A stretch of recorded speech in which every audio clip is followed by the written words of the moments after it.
Donc, déjà, moi, je vais commencer par présenter rapidement Pascal pour ceux qui sont là. Pascal est un expert IoT basé, enfin, tu travailles à Sophia Antipolis, si je ne dis pas trop de bêtises. Ouais, ouais. Et il a organisé les épisodes précédents du TOX. Donc, autant dire que le TOX, il est en terrain connu. Et après, je vais te laisser te présenter un petit peu plus. Et on va peut-être d'abord faire le tour de table de ceux Ouais, de ceux qui sont là, qui tout à sont fait, là. ouais. Et toi, Ouais, tu te ouais. présenteras un peu plus Ouais, après. ok, impec. Hop. Bon, on va commencer par Sébastien Rotut. Bonjour. Donc, moi, je suis ingénieur en informatique à Sofia et donc adhérent à Sofab et bénévole aussi.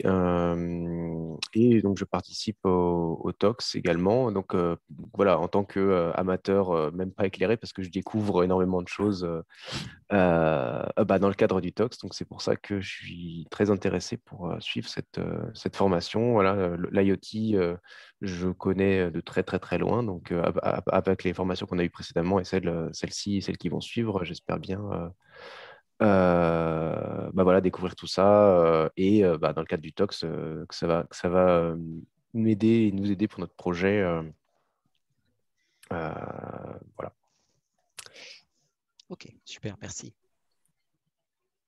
Bon, ce que ne dit pas Sébastien, c'est que son projet, c'est un objet connecté sur un vélo qui va permettre d'identifier les zones dangereuses, les zones où on se fait dépasser. Ah, j'ai vu Voilà, j'ai donc vu le résumé du projet. Oui, oui, tout à fait. Ouais, ouais. le projet, il le fait avec Julien et moi-même. Bon, on est hors concours parce qu'on est l'équipe J'ai vu. SOFAB, donc Ouais, vu que si on gagnait, ça poserait des problèmes. Bon, on a des projets qui risquent de gagner, qui sont meilleurs que le nôtre, mais voilà, au moins comme ça, on n'a pas d'accord. la pression. Hop, je vais, Alexis, bon, on va faire François, comme ça, Alexis, ça te laisse le temps de finir ta bouchée. Pas de souci, pas de souci. Vas-y, François, je te laisse te présenter. François Lacoste, je travaille chez Trax, j'essaye d'aider le SOFAB, je suis embarqué dans Tox simplement pour aider. J'aide un projet où il n'y a pas beaucoup de connexion, mais bon, c'est quand même un projet. Et peut-être que j'ai peut-être des idées, mais je ne suis pas sûr d'avoir le temps de faire un truc. Voilà. Super. Bah oui, Trax, on a dû se croiser. Je suis passé un jour à Trax, Oui, tu oui, devais y oui, être, oui, je oui, pense. oui, nous avons Tu, discuté. Voilà. ouais, tu passeras le bonjour à l'équipe là-bas. Ouais, ouais, ouais. Hop. Ok, je n'y manquerai pas. Alexis. Ouais, ben moi, du coup, alors, je suis loin d'être un amateur éclairé, comme ça a été dit avant. C'est-à-dire, je suis absolument pas développeur, mais bon, il faut bien que je me lance. Donc, j'ai un projet, moi, qui consiste à apporter un petit peu d'IoT auprès des boulangers et des commerces de proximité. C'est très en vogue avec l'idée du Covid en ce moment. On les a un petit peu oubliés. Du coup, grosso modo, moi, ce que je cherche aujourd'hui à comprendre, c'est qu'un boulanger, c'est pas quelqu'un qui a l'habitude d'avoir des objets connectés dans les mains.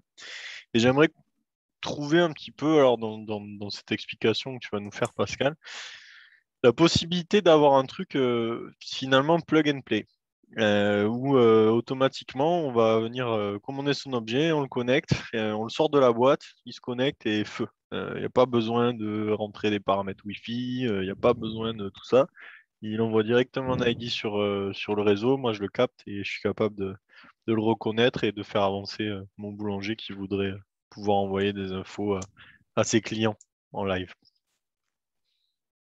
Bon, je vais pas déflorer le sujet en disant que c'est pas gagné. Alexis. Bon, on aura l'occasion d'en parler un petit peu Ouais, plus. ouais. Je pense que tu comprendras. Mais par contre, il y a plein de choses à faire. Clairement, il y a plein de choses à faire. Hmm. Ok, merci.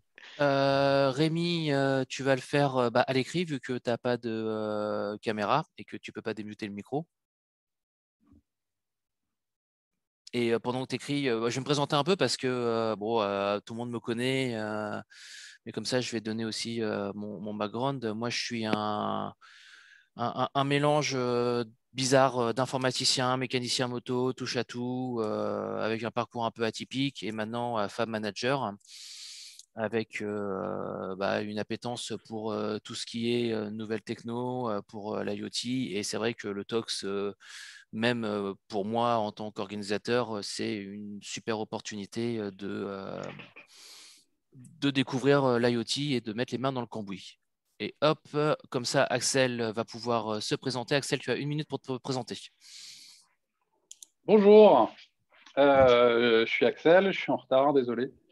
Je travaille chez Orange au département d'hébergement, d'exploitation. Voilà, donc je suis développeur. En ce moment, je travaille sur de l'automatisation, de mise à disposition de machines pour du cloud privé. Donc, ça fait 4-5 ans que je travaille sur le cloud privé chez Orange. Voilà, donc je suis développeur Python principalement. Enfin voilà, avant j'étais sysadmin, puis voilà, je bascule doucement du côté sysadmin vers le côté développeur. Et c'est bien sympa. Voilà. Cool, il y a des devs chez Orange. Ouais, il y en a. Il y en a quelques-uns. Il y en a quelques-uns. Moi, c'est vraiment une volonté de changer de métier. Donc, du coup, c'est bien, je m'éclate. Voilà. Et puis, du coup, j'ai découvert un peu l'IoT. C'est un secteur qui m'intéresse beaucoup. Donc, du coup, je me dis que le TOX, c'est un bon moyen de rencontrer des gens et d'apprendre des choses et tout. Donc, voilà, la principale raison de ma participation au TOX. Donc, Rémi est ingénieur télécom comme Pascal. Il participait aux formations Sigfox, microcontrôleur Python l'an dernier. Et cette année, il passe de l'autre côté de la barrière. Voilà, ça c'est. Alors, qui ça, t'as dit? Rémi, parce que Rémi Jolin, parce qu'il ne peut pas se connecter au son. Donc, il a écrit et moi, je retransmets à l'oral. Je fais la synthèse vocale, quoi. Très bien. Voilà. Et Bruce, à ton tour de te présenter.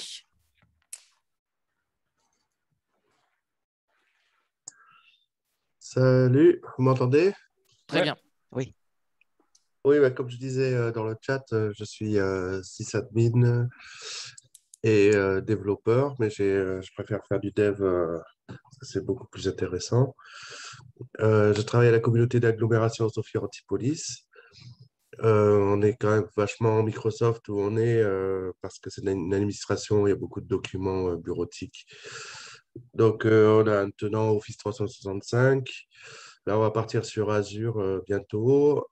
Voilà, par rapport aux objets connectés, nous, on a une équipe qui s'appelle Blocks, dans laquelle on va faire une application sur Azure en intégrant toutes sortes de périphériques comme les M5 Stick, les Raspberry Pi, les smartphones, pour faire une application. Pour l'instant, on n'a pas encore choisi, mais on est entre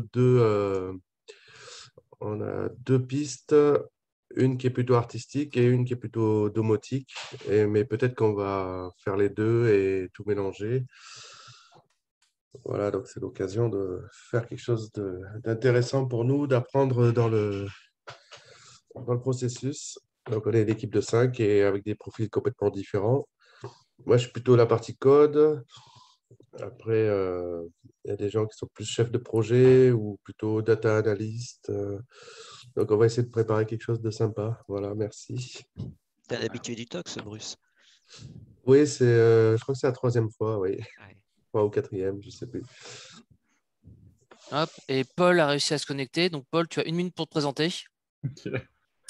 Moi, je vais aller vite. Du coup, je suis plus designer, donc pas forcément avec un profil développeur, mais du coup, j'ai un background en fait il y a quelques dizaines d'années en fait, dans l'électronique et ça me branche bien d'y revenir en fait par le biais du trophée objet connecté. Voilà, donc me remettre en fait dans le bain de l'électronique avec des Arduino et des Raspberry Pi et des M5 Stack et des M5 Stick. Voilà, donc cette année en fait, c'est l'opportunité effectivement de me remettre un peu dans le bain de l'électronique. Voilà. Bon, il reste 2 personnes qui sont en retard ou peut-être qui ne pourront pas venir. Donc, Pascal, Écoute, je oui, te laisse la on va main. s'y jeter. Voilà. Ok. Merci, Xavier. Allez, vous voyez tous la page là, à l'écran, j'espère. Objet connecté. Oui, c'est bon. Ok, impec. Alors, tac, tac. Alors, pour ceux que ça intéresse, en fait, le support qu'on va utiliser aujourd'hui, je l'extrais de cette présentation qui est disponible tout à fait de façon ouverte sur GitHub. Je vais vous copier le lien dans... je vous le copierai tout à l'heure, le lien, pour ne pas perdre de temps. Je vous donnerai le lien, et puis sinon, Xavier, tu le retransmettras éventuellement si on est un peu courant de temps. Donc, on va s'intéresser à une sous-partie de cette présentation. Et puis, avant, comme le disait Xavier, juste une petite présentation rapide. Alors, moi, je travaille à mi-temps, en fait, mais j'ai 2 mi-temps. J'ai un premier mi-temps dans lequel je suis consultant indépendant dans le domaine des objets connectés. Et je vous ai indiqué là deux sociétés pour lesquelles je travaille actuellement. L'une est basée à Rennes, c'est une start-up qui travaille au niveau des couches protocolaires dans le monde de l'Internet des objets. Et la seconde, c'est beaucoup plus applicatif. Elle est basée à Paris et elle sort un produit très intéressant, entre autres, parmi les produits qu'elle sort, il y en a un très intéressant qui permet de suivre les vélos. Voilà, je vous laisse regarder pour ceux que ça intéresse. Les liens sont cliquables et puis vous les aurez tout à l'heure. Et l'autre mi-temps, je suis salarié chez Orange. Donc voilà, un deuxième développeur. Et chez Orange, je suis Orange Expert, mon expertise étant dans le domaine justement de la connexion des objets. Voilà. La première fois où j'ai mis les mains dans le cambouis d'un projet qui contenait des objets connectés, c'était en 1990, qui ne me rajeunit pas beaucoup. Mais voilà, depuis, j'ai continué. Alors, rentrons dans le vif du sujet. Aujourd'hui, nous allons parler de l'aspect communication. Alors, on va avoir à peu près 1h30 pour parler de ça. Il est très clair qu'en 1h30, on ne peut pas voir la totalité des aspects communication dans le monde de l'Internet des objets. Alors, ce qu'on va faire, on va se restreindre à ce qui peut un petit peu plus vous intéresser, vous, pour ceux d'entre vous qui présentaient un projet TOX.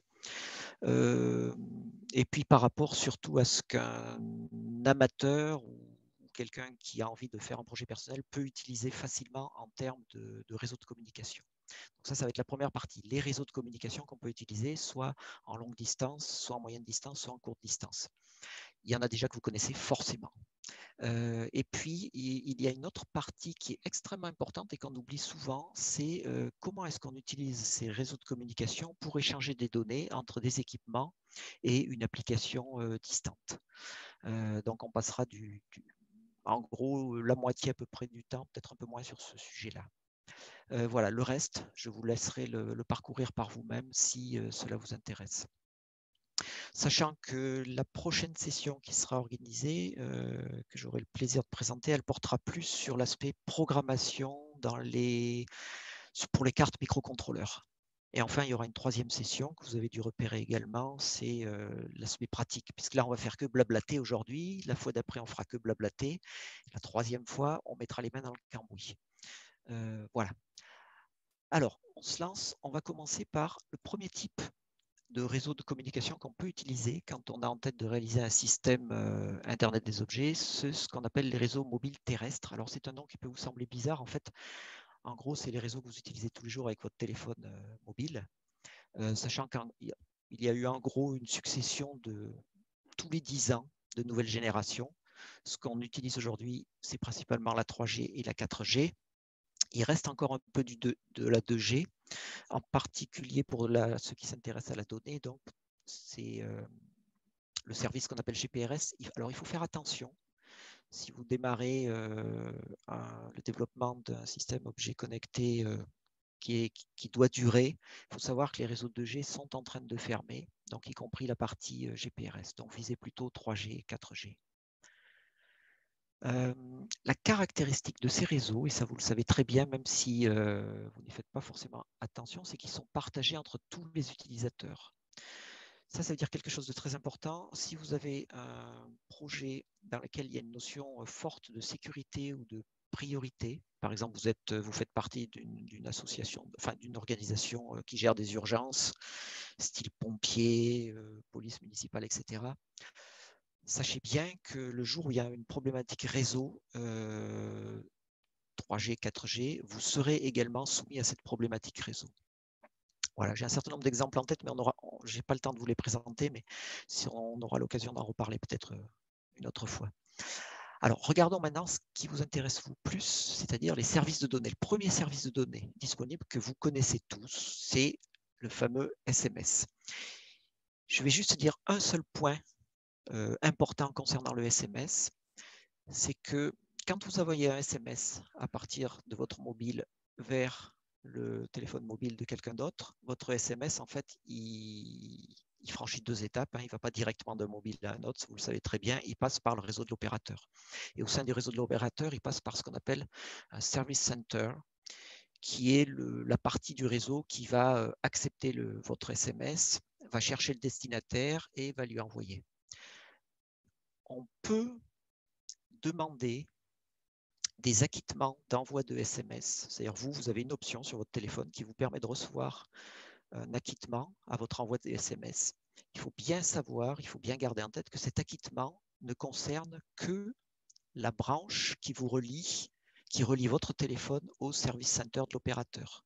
Ce n'est pas un acquittement de bout en bout. Donc, vous pouvez fort bien recevoir un acquittement du réseau de l'opérateur vous disant « c'est bon, j'ai reçu votre SMS », mais ça ne prouve pas que votre SMS aura été reçu par le destinataire.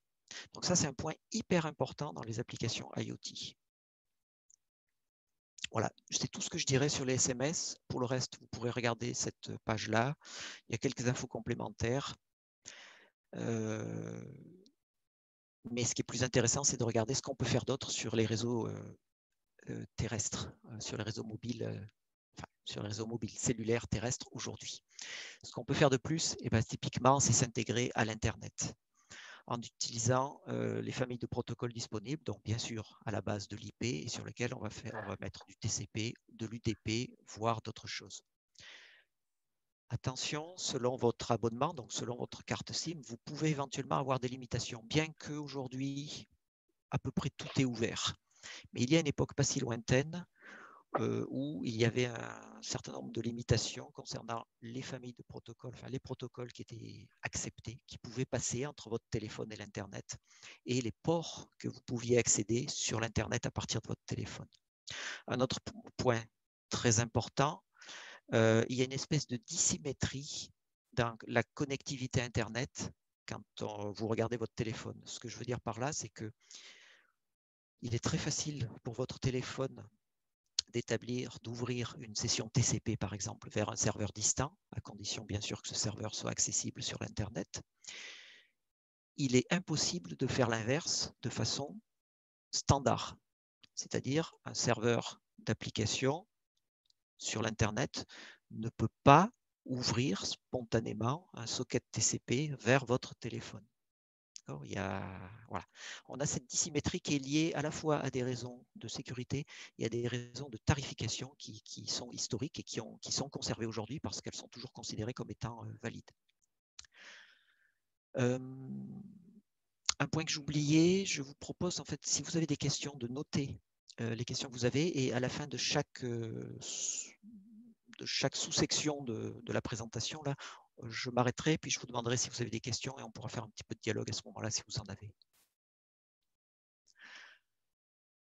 Alors, je vous l'ai dit au niveau 2G, donc pour la partie transmission de données en GPRS, qui est en fait nommée plutôt 2,5G, voilà, il faut bien garder en tête que les réseaux sont en cours de fermeture. Ce n'est pas encore forcément le cas en France, je ne crois pas du moins, et ça ne tardera pas à arriver. Pensez plutôt à la 3G ou la 4G. Alors, la 3G et la 4G, il faut quand même voir que ça a été inventé pour imiter, y compris le GPRS d'ailleurs en fait, même si les débits sont plus faibles en GPRS, mais la transmission de données en 3G et 4G a été inventée pour imiter ce qu'on fait de PC à PC. En gros, je veux dire par là, c'est pour permettre d'envoyer et de recevoir des mails, pour permettre de regarder des vidéos, pour permettre d'envoyer des photos, etc. Ça, dans le domaine de l'IoT, on n'en a pas forcément besoin. Alors, il y a des cas d'usage dans lesquels on a besoin de transmettre des petits messages, des remontées de capteurs, des descentes de commandes, etc. Donc des trucs qui ne consomment pas trop de la donnée, mais aussi dans lesquels on a besoin de transmettre de l'audio et ou de la vidéo. Ce n'est pas la majorité des cas. Donc ce à quoi on va s'intéresser dans la suite, dans les quelques pages qui viennent, c'est surtout aux projets qui ont besoin de transmettre de temps en temps de la donnée, et de la donnée assez courte, dans de courts messages peu fréquents. Il y a une autre contrainte qui peut arriver, qui peut se produire assez fréquemment dans le domaine de l'Internet des objets, c'est la nécessité au niveau des objets d'avoir une certaine autonomie en énergie. Et puis enfin, une dernière contrainte, alors celle-là, tout le monde voudrait qu'elle soit réalisée, mais c'est particulièrement vrai dans le monde de l'Internet des objets, c'est le fait que équiper un objet pour le connecter à l'Internet coûte très peu cher. Pour ça, la 3G et la 4G, c'est pas au top. Donc, ont été inventés il y a quelques années de ça fait bien au moins 10 ans, quelque chose qui a été appelé LPWAN. Vous avez déjà dû entendre cet acronyme. Je vous ai mis la signification à côté, si ce n'est pas le cas. Ce sont donc des réseaux longue portée, mais à basse puissance. Sachant qu'il y a aujourd'hui 2 standards différents qui ont un petit peu gagné la bataille des standards, parce qu'il y en a eu d'autres. C'est ce qu'on appelle le NB-IoT, Narrowband IoT, et LTE-M, donc Long Term Evolution, catégorie M1, si vous voulez son nom complet. LTE, en fait, ça désigne la progression qui a été mise en place dès la 3G pour évoluer vers la 4G. Mais voilà, gardez en tête simplement qu'aujourd'hui, pour l'IoT, les réseaux cellulaires publics fournissent 2 technos qui sont NB-IoT et LTE-M. Alors, comment ces 2 technologies répondent aux besoins de basse consommation, de bas coût, puisque la longue portée, elle est fournie par le fait qu'on est sur un réseau d'opérateurs national, voire international. Alors, je vous ai résumé dans cette page-là les caractéristiques principales des LTE-M qui visent à répondre à ces deux contraintes. On va les parcourir extrêmement rapidement parce que ce n'est pas forcément ça qui vous intéresse. Il faut que vous sachiez que c'est disponible, c'est-à-dire que vous allez consommer moins d'énergie en utilisant LTE-M ou NB-IoT. Mais ce qui vous intéressera plus, c'est comment on intègre un module LTE-M ou un module NB-IoT dans un système, dans un objet. Ça, on va le voir tout à l'heure. Mais en quelques mots, en gros, et vous verrez qu'avec NB-IoT, c'est la même chose, on essaye de diminuer la signalisation. Donc les échanges qui ne sont pas purement de la donnée entre le module de communication et le réseau. On va même jusqu'à éteindre le module de communication un certain temps. Mais si on l'éteint, ça veut dire que si à ce moment-là, alors que le module avait établi une connexion vers une application distante, enfin avait établi une session vers une application distante, si l'application distante tente de faire descendre des données vers le module, bien entendu, si le récepteur est éteint, elles n'arriveront pas. Donc, le réseau va se charger, enfin, il y a une fonction dans le réseau qui se charge de ça, qui permet de tamponner, de bufferiser les données, et ainsi que la signalisation. Le but, il faut voir que les chiffres annoncés en termes de consommation sont assez étonnants. On annonce qu'avec LTE-M et avec NB-IoT aussi d'ailleurs, on peut viser 10 ans de fonctionnement sur pile. Alors, je demande à voir aujourd'hui, mais il est clair que la consommation est bien plus faible qu'en 3G et 4G, bien entendu. Le deuxième point, c'est que le terminal est beaucoup plus simple parce que les protocoles purement LTE-M ou purement NB-IoT sont plus simples. Donc, il faut moins de silicium pour l'implémenter, moins de propriétés intellectuelles. Donc, le coût du module est beaucoup plus faible. Il est visé quelques euros, si je me souviens bien, pour le coût du module. Donc, quelque chose de vraiment pas cher. Caractéristiques. Bon, on peut aller jusqu'à 1 mégabit par seconde. On n'a pas besoin d'avoir du 1 mégabit par seconde dans beaucoup d'applications, mais éventuellement, si on a besoin, on peut monter. Ce qui peut être intéressant, par contre, c'est la latence. La latence peut être aussi basse que 10 millisecondes quand on a des remontées d'alerte prioritaires à faire. Alors, revenons sur ce que je vous disais tout à l'heure, c'est si vous avez une remontée d'alerte prioritaire à faire, si le réseau est tombé à ce moment-là parce que d'autres utilisateurs, parce qu'il y a un match de foot à côté de chez vous et que tout le monde est en train d'échanger les résultats ou des commentaires sur les buts qui viennent d'être marqués, clairement, vous n'aurez plus la main sur le réseau. Donc les 10 millisecondes, elles ne seront pas respectées. Mais sur un réseau qui fonctionne de façon nominale, on peut descendre jusqu'à 10 millisecondes. Ça peut monter jusqu'à 4 secondes, ce qui est tout à fait acceptable pour beaucoup d'applications. Et une caractéristique du LTEM, même si c'est destiné aux applications Internet des objets, c'est qu'il supporte la voix. Voilà, NB-IoT, même philosophie pour gérer les aspects basse puissance et coût faible. Même but en termes de consommation, enfin de durée de fonctionnement sur pile et au niveau du coût du module. Les caractéristiques sont un petit peu différentes, un peu plus lent, la latence un peu plus élevée et il ne fournit pas de voix. Voilà. Si en France, vous voulez utiliser du LTEM ou du NB-IoT, je vous ai mis ici les 2 opérateurs qui fournissent des offres. Donc Orange pour LTEM, SFR pour NB-IoT dans le monde. Alors ça, c'est les stats d'août 2020. Vous pourrez aller, en cliquant sur le lien en dessous, là, consulter la dernière version, enfin les dernières stats. Mais à l'époque, donc il y a à peu près un an, il y avait 46 réseaux LTEM dans le monde et 96 réseaux NB-IoT dans le monde. Voilà. Aujourd'hui, on trouve sans souci des modules NB-IoT LTEM. Ça y est, c'est de la grande consommation entre guillemets. Alors maintenant, comment est-ce qu'on va mettre en place cette connectivité LP WAN, réseau cellulaire, dans votre objet? Il y a 2 grands types d'intégration. J'ai utilisé jusqu'à présent le terme module de communication. C'est le premier type de mise en place de connectivité. C'est vous achetez un module de communication et puis vous le connectez à votre objet, ou de façon plus précise, au microcontrôleur qui se trouve dans votre objet. La deuxième possibilité, c'est vous acheter un module. Alors, le terme officiel, hein, c'est celui que j'ai indiqué sur la page, que je vais essayer d'utiliser, là, c'est terminal. C'est le terme officiel conseillé par l'Organisation internationale des télécommunications, enfin, par l'Union internationale de télécommunications. Donc, ce type de terminal, ce second type de terminal, c'est quoi? C'est un terminal qui embarque à la fois la partie connectivité et qui vous laisse la possibilité d'injecter votre propre code à côté de cette partie connectivité. Voilà, on va surtout parler de la première catégorie, mais si vous avez la curiosité de regarder les autres transparents, vous verrez, je donne un exemple du second type, et puis on le verra très très rapidement dans la prochaine session. Voilà, donc la philosophie, vous l'avez comprise, hein, vous avez votre carte à microcontrôleur sur laquelle se trouve un microcontrôleur, et puis vous avez un module de communication relié par une liaison série la plupart du temps.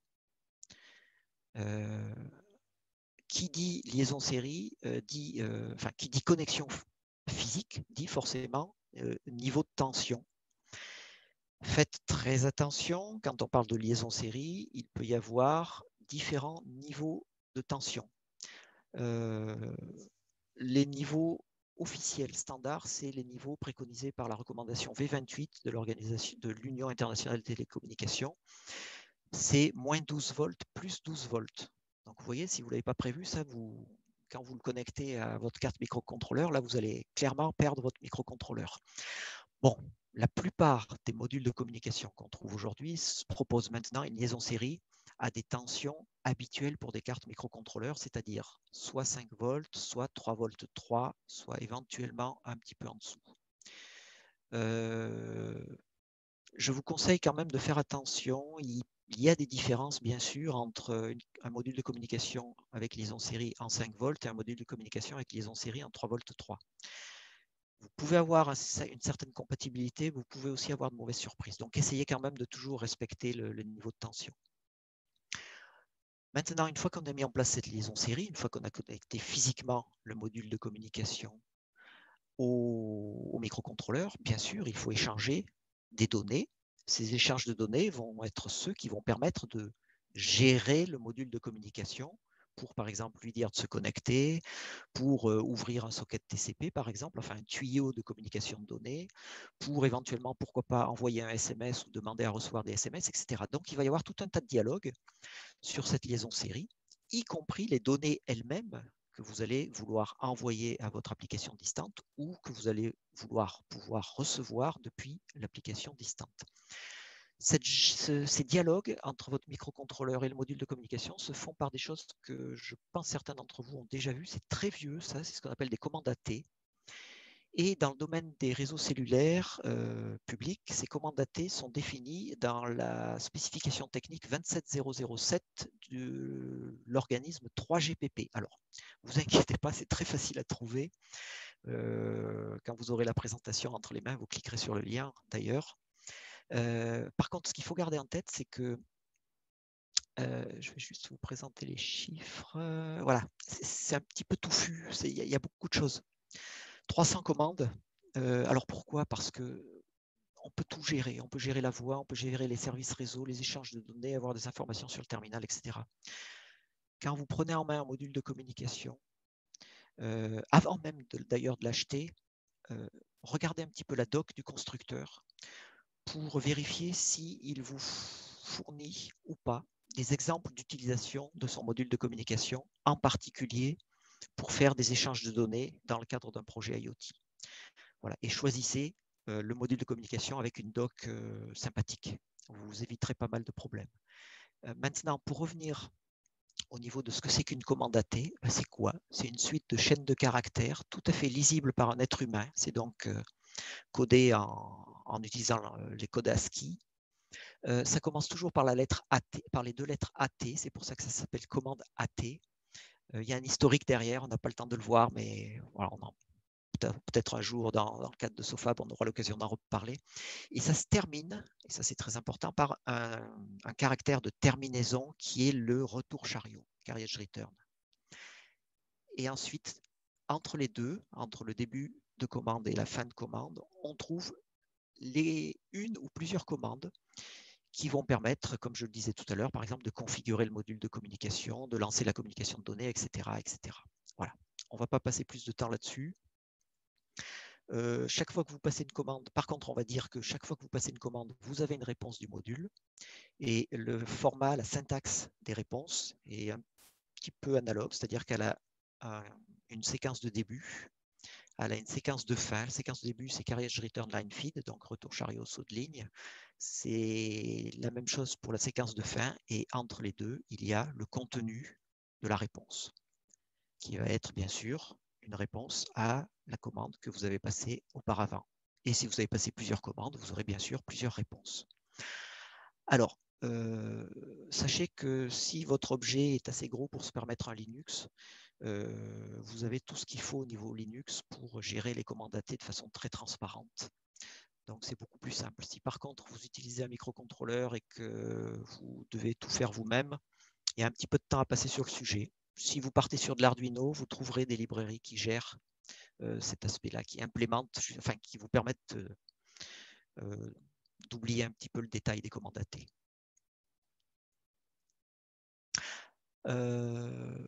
Souvent, les fabricants de modules rajoutent leur propre commande AT, en plus des 300 que j'évoquais tout à l'heure, qui sont les commandes officielles. Vous allez pouvoir trouver des commandes qui sont liées en fait aux fonctions additionnelles fournies par le module, comme par exemple la gestion d'entrée-sortie numérique, une gestion locale de fichiers en mémoire flash locale, une gestion de socket TCP/UDP, parce que ça, c'est pas complètement standard. L'ajout et la gestion donc et l'accès à des protocoles qui vous permettent de faire un petit peu plus, comme FTP pour transférer des fichiers, bon, HTTP bien sûr, du ping, deux protocoles dont on va reparler tout à l'heure, CoAP et MQTT pour faire de l'échange de données, et un protocole pour faire de la gestion de devices, enfin d'équipements, d'objets connectés, de modules, enfin d'objets connectés standard dans le monde de l'IoT. Éventuellement, vous pouvez avoir du positionnement par satellite, des fonctions liées à la date et l'heure, etc. Donc, en plus des 300 commandes, vous en avez une petite centaine en plus souvent concernant ces sujets-là. Alors, j'aime bien cette page parce que ça vous présente le mode de fonctionnement d'un module de communication lorsque vous l'utilisez en commande AT. Alors, il n'a pas pour but de faire peur. Il a simplement pour but de présenter juste un élément important que je n'ai fait qu'effleurer tout à l'heure quand j'ai commencé à parler des commandes AT. C'est quoi? C'est qu'il y a deux phases importantes lorsque vous utilisez un module de communication avec des commandes AT. Enfin, il y a souvent deux phases importantes. La première phase, c'est de configurer le module pour qu'il se prépare à établir une communication. Et ensuite, lui demander d'établir cette communication. Si cette communication est par exemple un socket TCP, c'est donc comme un tuyau qui est ouvert entre votre module et une application distante. Là, vous passez en mode, on va dire, transmission, enfin échange de données. Donc, vous rentrez dans un deuxième mode. Et là, toutes les infos, pour certains modules, toutes les infos que vous allez écrire sur la liaison série vont être retransmises à l'application en face et réciproquement dans l'autre sens. D'accord? Donc, gardez bien ça en tête. Il faut bien considérer que vous avez un mode commande et vous avez un mode communication. Alors maintenant, ouvrir un socket TCP, c'est plutôt pour transmettre des flux de données, des octets les uns derrière les autres, etc. Vous avez un second mode de communication, on verra ça plus en détail tout à l'heure, qui est un mode plutôt de type message. Le gros intérêt d'un échange de données dans un mode de type message, c'est quoi? C'est que vous n'avez plus besoin, par rapport au module de communication, de gérer les deux modes. Vous allez tout le temps être en mode commande, quasiment. C'est-à-dire, vous allez dire au module, envoie-moi ce message. Le module vous répondra, OK, c'est bon, j'ai commencé l'envoi. Et à l'inverse, quand vous recevrez un message de l'application distante, le module vous dira, voilà, je viens de recevoir ce message. Donc, vous n'avez plus la distinction entre ces deux modes. Voilà. Mais je voulais vous présenter cette page-là parce que il faut bien savoir à quoi on s'attaque quand on décide de partir sur l'utilisation d'un module de communication au niveau des commandes AT.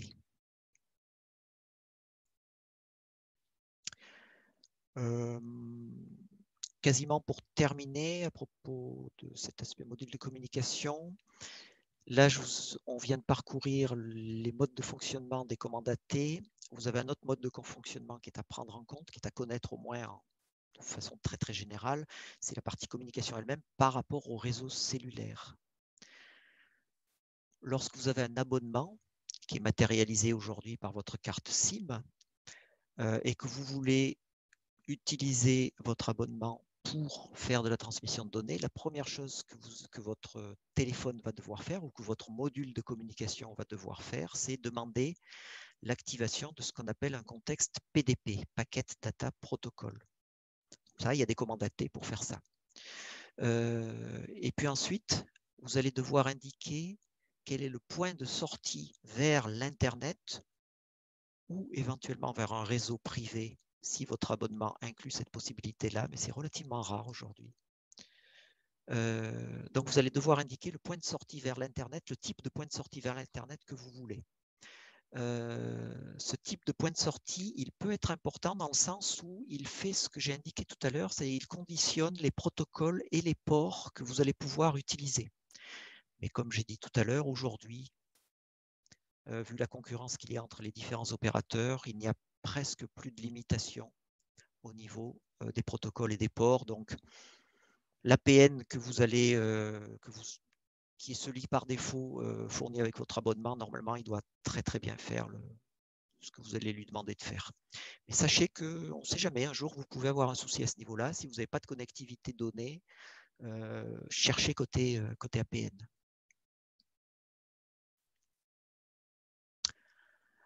Alors, juste en quelques mots, si on regarde comment ça se passe quand vous voulez faire de l'IP depuis votre équipement embarqué jusqu'à l'application distante. La première possibilité, c'est que vous ayez toute la stack IP jusqu'à TCP et ou UDP dans votre équipement, donc sur votre carte que j'appelle microcontrôleur, mais on voit bien là que dans ce cas-là, c'est un gros microcontrôleur quand même, hein, pour avoir toute la stack TCP, IP, etc. Voilà, mais c'est premier cas possible, hein, donc on considère qu'on a toute la stack TCP dans votre carte microcontrôleur. À ce moment-là, ce que vous pouvez faire, et donc là, vous allez éviter d'utiliser de façon spécifique les commandes AT. Hein. Ce que vous allez pouvoir faire, c'est mettre en place une connexion PPP avec le module de communication. Et le module de communication, ensuite, lui, va se charger, grâce à un bridge ou un routeur, ça dépend des modules, il va pouvoir rerouter vos données vers l'application distante, ou à l'inverse, recevoir les données de l'application distante. Donc ça, c'est la première config. On a une stack IP complète dans votre carte processeur, on va dire, pour être un peu plus large que simplement microcontrôleur, et vous vous connectez en PPP au module de communication. Deuxième possibilité, vous avez un petit microcontrôleur et vous n'avez pas la place de mettre une stack IP. À ce moment-là, eh bien, on revient sur la liaison série, c'est ce qu'on a vu tout à l'heure, hein, et là, vous allez être obligé d'utiliser les commandes AT. Et c'est le module de communication qui, lui, va mettre ce charge au niveau réseau de l'opérateur de mettre en place tout ce qu'il faut au niveau IP. Voilà. Parce que côté réseau de l'opérateur, aujourd'hui, c'est de la connectivité IP. Autrefois, il y a eu autre chose, hein, mais aujourd'hui, c'est plus que de l'IP. Voilà, donc gardez en tête ces deux configurations. Si j'essaye de résumer, premier cas, c'est plus cool pour vous, vous avez moins de boulot à faire, mais il vous faut de la mémoire et de la capacité du processeur, on va dire. Deuxième configuration, petit microcontrôleur, mais là, soit vous trouvez du code gérant les commandes AT, et ça existe, hein, ça, ne serait-ce que dans les projets Arduino, vous pouvez en trouver. Soit pour vous amuser, c'est très fun à faire, hein, vous implémentez vous-même ce qu'il faut, le minimum nécessaire pour gérer les commandes AT.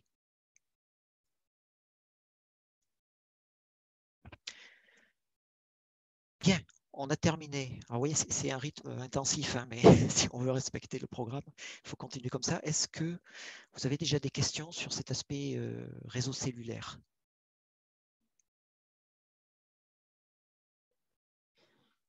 Bonjour. Bonjour. Oui, j'aurais juste une question.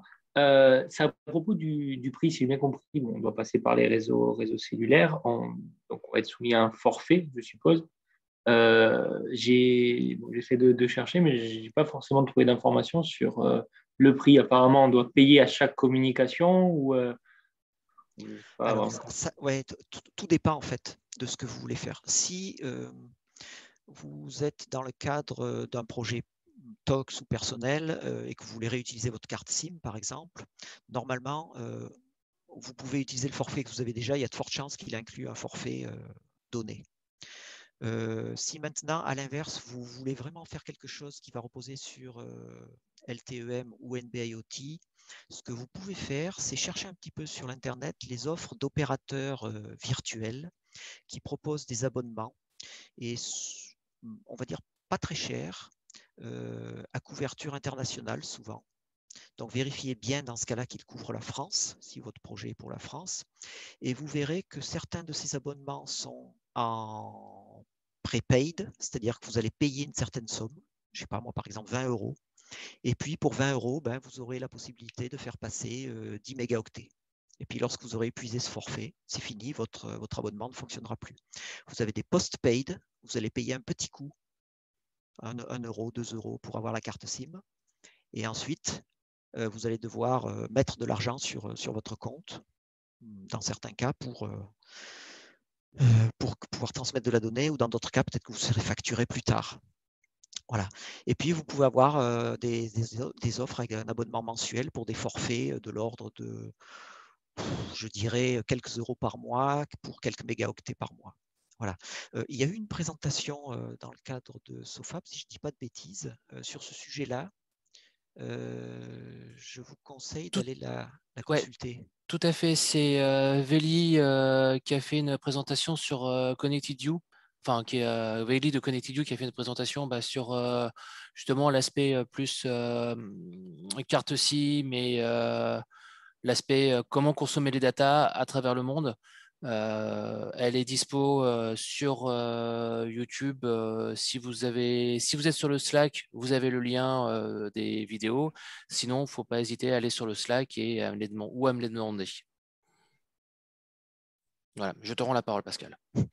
Merci, Xavier. Est-ce que d'autres questions?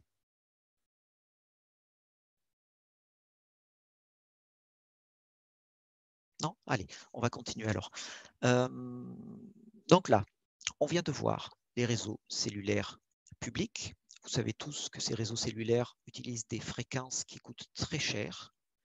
Il y a des enchères de temps en temps. Hein. Chaque fois qu'il y a une nouvelle techno qui arrive, une nouvelle fréquence qui se libère, il y a des enchères gérées par le gouvernement et qui permet aux opérateurs d'acquérir de nouvelles fréquences. On a parlé de technologie LPWAN pour LTEM et NB-IoT. L'acronyme LPWAN est également utilisé pour des technologies qui, elles, se trouvent sur des fréquences qui ne sont pas soumises à autorisation et qui sont donc par conséquent gratuites. Alors, je pense que vous les connaissez, même si ce que je viens de dire peut sembler bien compliqué, vous devez les connaître. Juste auparavant, j'explique 2-3 éléments à propos de ces fameuses fréquences gratuites. Il y a d'abord une première famille de fréquences que vous pouvez utiliser de façon gratuite partout dans le monde. Ce sont les fréquences dites ISM, c'est d'origine plutôt États-Unis, hein, c'est pour ça que l'acronyme, enfin, non, c'est pas pour ça que l'acronyme il est anglais, mais bon, c'est des familles de fréquences plutôt d'origine États-Unis, destinées d'abord au début à des usages industriels, comme le nom l'indique, scientifiques et médicaux. C'est seulement plus tard qu'elles ont été utilisées, entre autres pour le Wi-Fi, Bluetooth, Zigbee, donc pour faire des communications. Au départ, ce n'était pas prévu pour ça. Le fait d'utiliser ces fréquences-là implique que vous acceptez d'être soumis aux interférences générées par d'autres équipements qui les utiliseraient également. Donc ça, c'est un point hyper important. Alors que quand vous êtes sur des fréquences payantes, comme les fréquences utilisées par les réseaux cellulaires, s'il y a le moindre brouillage, l'opérateur peut bien entendu porter plainte. Normalement, il y a des interventions assez rapides des gendarmes des fréquences. Voilà, revenons à nos fréquences libres. Vous voyez, il y a toute une famille de fréquences, ça part assez bas, ça monte assez haut. Il y a deux bandes de fréquences que vous utilisez quasiment tous les jours, sans peut-être même le savoir. C'est 2,4 GHz pour Wi-Fi Bluetooth et 5,8 GHz pour Wi-Fi. Voilà, première famille de fréquences. Il y a une deuxième famille de fréquences libres également, gratuites. C'est les fréquences. Alors, c'est défini autrement. Là, c'est pas purement ça n'a pas été défini au départ comme des fréquences. Ça a d'abord été défini comme une famille fréquence device, fréquence équipement. C'est destiné à ce qu'on appelle les équipements de courte portée. Là aussi, très important, ces équipements, qui ont donc le droit d'utiliser des fréquences gratuites, ne doivent pas provoquer d'interférences dans la mesure du possible avec d'autres équipements, et à l'inverse, ils doivent résister aux interférences. Et là, il y a en fait une bande de fréquences qui est rajoutée, principale, c'est la 868 MHz. Voilà, on a fini pour les fréquences. Il y aurait beaucoup plus à dire, hein, mais là aussi, j'ai mis des liens. Si vous avez envie d'aller plus loin, cliquez sur les liens. Il y a de nombreuses heures de lecture très intéressantes. Alors, on a donc seulement un certain nombre de fréquences ou de bandes de fréquences autorisées. On a également des limitations au niveau de la puissance. Selon les fréquences, vous avez le droit d'émettre entre 1 à 500 mW. Et ERP, ça veut dire Effective Radiated Power, avec mon meilleur accent anglais. C'est la puissance effectivement rayonnée. Donc, c'est la puissance en sortie d'antenne.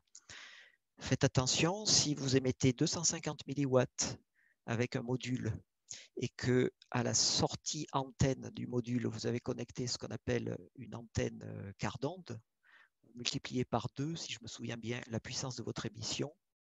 Donc la puissance rayonnée effective est multipliée par 2, et donc vous atteignez le seuil maximum autorisé s'il était de 500 mW. Il y a une deuxième limitation au-delà de la puissance qui est celui de ce qu'on appelle, qui est la limitation du temps d'émission, puisque ces bandes libres sont partagées entre potentiellement de très nombreux utilisateurs. Les gestionnaires des fréquences dans le monde se sont dit qu'il faut limiter la durée pendant laquelle chaque utilisateur peut les utiliser. C'est ce qu'on appelle le duty cycle. Ce duty cycle, il varie selon les fréquences et parfois selon l'extrémité où vous vous trouvez, c'est-à-dire si vous êtes sur le terrain avec votre équipement, avec votre objet connecté, ou si vous êtes au niveau d'une passerelle, d'une gateway, au niveau concentration en fait, des informations. Et ça varie entre 1% à 1 millième de %. 1 millième de %, ça ne fait pas beaucoup. Hein. Pourtant, on arrive quand même à transmettre pas mal de choses.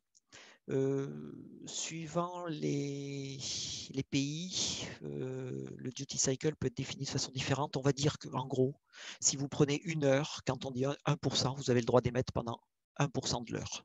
Voilà. Ou 0,001% de l'heure. Si vous voulez faire pire, c'est-à-dire si vous voulez vraiment pourrir la fréquence radio que vous utilisez, vous pouvez éventuellement le faire. Ça dépend du module que vous allez utiliser. Mais c'est vraiment pas sympa pour les autres. Et vous pourriez éventuellement avoir des problèmes, bien qu'aujourd'hui, ces fréquences-là ne soient pas forcément très surveillées. Voilà. Maintenant, venons-en aux 2 technologies qui existent, ou du moins aux 2 types de réseaux. LP WAN, donc échange de données en utilisant des technos faible puissance, mais sur de longues distances, donc réseau LP WAN qui existe aujourd'hui. C'est cela dont je pense que vous avez tous entendu parler, c'est d'un côté Sigfox et de l'autre les réseaux utilisant la technologie LoRaWAN.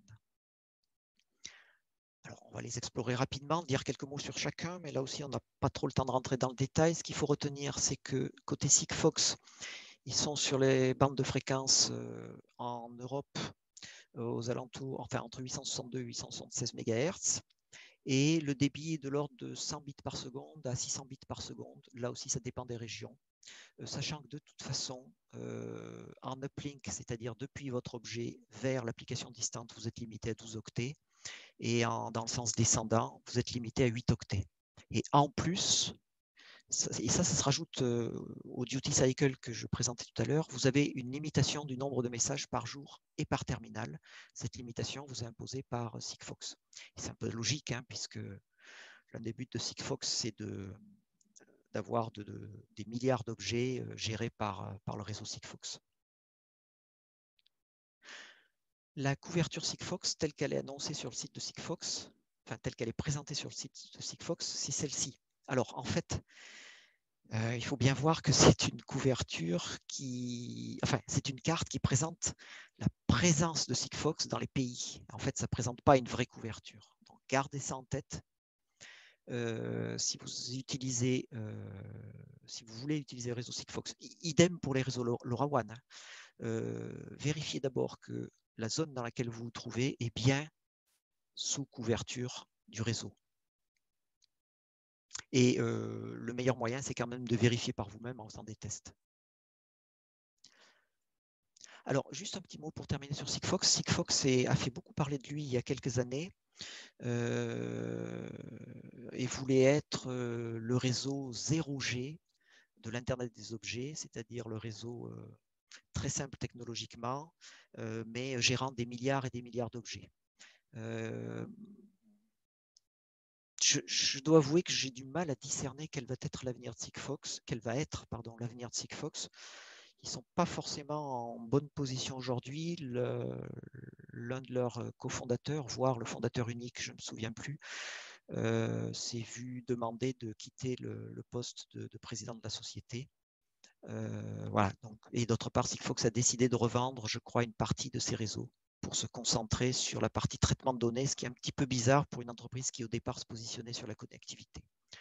Voilà. Mais en tout cas, aujourd'hui, ça existe, c'est utilisable, mais le conseil à nouveau, vérifiez la connectivité sur les zones où vous voulez utiliser le service. Deuxième type de réseau, vous avez dû voir qu'on utilisait 2 termes pour ces deuxièmes types de réseaux. On utilisait parfois LoRa, parfois LoRaWAN. En fait, il faut bien positionner les deux. Le terme LoRa, qui signifie tout simplement, qui est une abréviation tout simplement de long range, désigne la technologie radio. Au même titre que pour Sigfox, d'ailleurs, c'est une technologie propriétaire. Au même titre que Sigfox, si vous êtes curieux, vous pouvez aller consulter les brevets qui décrivent la techno. C'est très intéressant. Ça vous permet d'avoir des débits un peu plus élevés que Sigfox, voire même beaucoup plus élevés que Sigfox. À l'inverse de Sigfox, technologiquement parlant, Sigfox utilise des transmissions qui permettent de n'utiliser qu'une bande de fréquence très étroite pour chaque communication. LoRa, c'est l'inverse. Il y a un étalement de la bande. Et chacune des deux choix, hein, qui sont orthogonaux l'un à l'autre, a pour but de réduire les interférences et de mieux supporter les interférences lorsqu'il y en a. C'est assez intéressant techniquement à nouveau. Donc LoRa, c'est la radio, mais pour que les modules de communication LoRa soient compatibles avec les passerelles LoRa, avec les serveurs LoRa, etc., il fallait définir toute une famille de standards qui allaient permettre cette interopérabilité. Et ça, c'est LoRa WAN. Donc WAN pour Wide Area Network, bien entendu. Donc ça veut dire que si vous achetez, grâce à l'existence de cette interopérabilité, de ce standard, si vous achetez un objet LoRaWAN avec l'étiquette LoRaWAN, vous savez que normalement, vous pourrez l'utiliser sur normalement n'importe quel réseau LoRaWAN. Si on rentre un tout petit peu plus en détail dans les couches LoRaWAN, parce qu'il y a un point important à savoir, c'est celui-là. Ça se passe comme ça. En dessous, couche basse, on a les différentes bandes de fréquences. Hein. Donc en Europe, plutôt 868. On a également le 433 MHz qui permet d'avoir une portée plus longue, plus grande. Et dans les autres pays, c'est différent. On a ensuite la modulation LoRa, que j'évoquais tout à l'heure. Et au-dessus de ça, on a 3 modes de fonctionnement des modules de communication qui sont appelés classes. On a une classe A, classe B, classe C. La classe A, c'est quoi? Elle vise à réduire le plus possible la consommation du module. Et pour ce faire, on va dire que le module ne se réveille, ne rentre en fonction que lorsque le microcontrôleur qu'il utilise, l'application sur l'objet qu'il utilise, lui demande d'envoyer des données. À ce moment-là, le module classe A va envoyer les données et il va se mettre en mode réception pendant 2 fenêtres très courtes qui suivent la fin de l'émission. Et ensuite, il se rendort. Et c'est fini. Il ne se réveillera plus jusqu'à ce que l'application sur l'objet, dans votre microcontrôleur, lui demande à nouveau d'émettre des données. Donc, vous voyez la limitation que ça impose en termes de dialogue entre une application distante et un objet. Deuxième classe, la classe B, c'est une classe dans laquelle il y a une petite extension de la classe A, c'est-à-dire que le B, il peut être... comment dire, on peut s'en souvenir, enfin, on peut le considérer comme étant l'abréviation de beacon, c'est-à-dire comme balise en anglais, ou en français tout simplement balise d'ailleurs. Tiens, je n'avais pas fait le lien, parce que je parle vraiment trop bien anglais, je n'avais pas fait le lien avec le mot français. Donc la classe B, c'est quoi? C'est lorsque, à nouveau, comme la classe A, avec en plus régulièrement le module qui va se réveiller pour écouter si par hasard l'application distante n'a pas quelque chose à lui envoyer. Donc, vous comprenez bien que pour que ça fonctionne, il faut qu'il y ait une synchronisation assez correcte quand même entre le module de communication et puis le réseau LoRaWAN. Donc, il y a effectivement ce qu'il faut dans le module en termes de logiciel pour qu'il se synchronise sur le réseau et donc que lorsqu'il se réveille, le réseau sache qu'il est réveillé. Voilà. Et la classe C, c'est comme continuous, comme continu. Là, le module, dès lors qu'il n'est plus en émission, il passe en réception. Donc, vous voyez bien que de la classe A vers la classe C, on va de la consommation la plus faible jusqu'à la consommation la plus élevée. Voilà. Je n'en dirai pas plus sur ce transparent, simplement sur cette page, simplement là maintenant une page qui vous présente l'architecture d'un réseau LoRaWAN standard. Vous avez les objets connectés sur le terrain. Vous avez des passerelles intermédiaires avec lesquelles en fait ces objets discutent et les passerelles sont connectées avec une connectivité techno IP qui peut être d'ailleurs soit sur du réseau fixe, soit sur du réseau 3G ou 4G, hein, il n'y a aucun souci, à partir du moment où ça passe de l'IP avec un bon débit. Ça arrive sur un serveur de réseau qui fait partie du réseau LoRaWAN. Et enfin, à l'extrémité, vous avez votre application à vous, qui est sur votre serveur d'application. Ce qui est important, ce qui est intéressant à savoir dans LoRaWAN, c'est que il y a un chiffrement de bout en bout, c'est-à-dire depuis votre application sur le serveur d'application jusqu'à l'application dans l'objet connecté. Il y a un chiffrement de bout en bout. Voilà, il y a des applications pour lesquelles ça peut être intéressant. et on n'en dira pas plus, les classes de terminaux. On l'a vu, je ne vous avais pas encore dit la charge utile, elle est plus élevée que pour Sigfox, mais elle dépend du débit. Quand vous êtes sur un débit assez faible, la charge utile est de 51 octets, elle peut monter jusqu'à 222 octets. Donc c'est à vous de configurer en fait votre module de communication.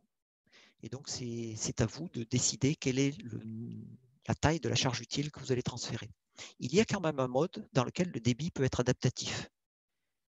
Mais attention, à partir du moment où le débit est adaptatif, votre charge utile varie. Et la question donc se pose à tout moment, quelle est la taille de charge utile dont vous allez disposer du côté de votre objet? Est-ce que par exemple vous allez disposer des 222 octets ou pas?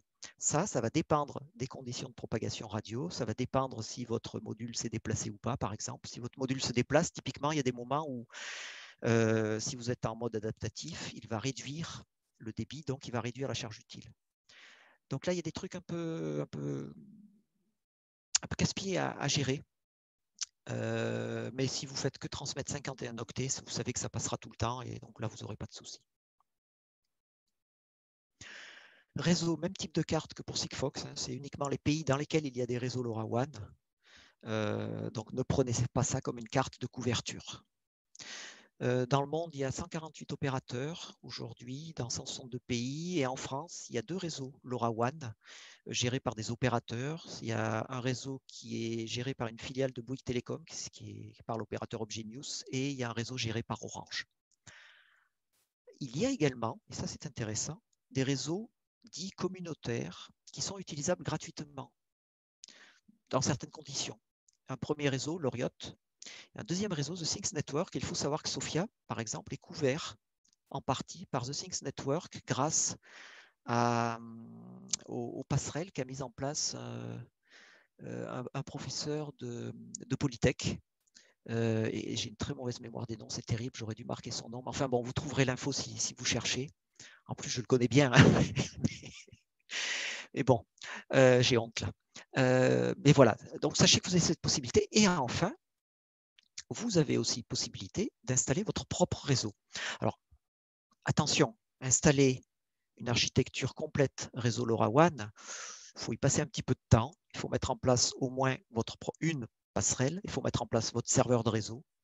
Il faut régler tout ça, etc. Vous avez tout ce qu'il faut pour le faire dans les moindres coûts, c'est-à-dire qu'il y a en particulier des offres open source du logiciel serveur de réseau.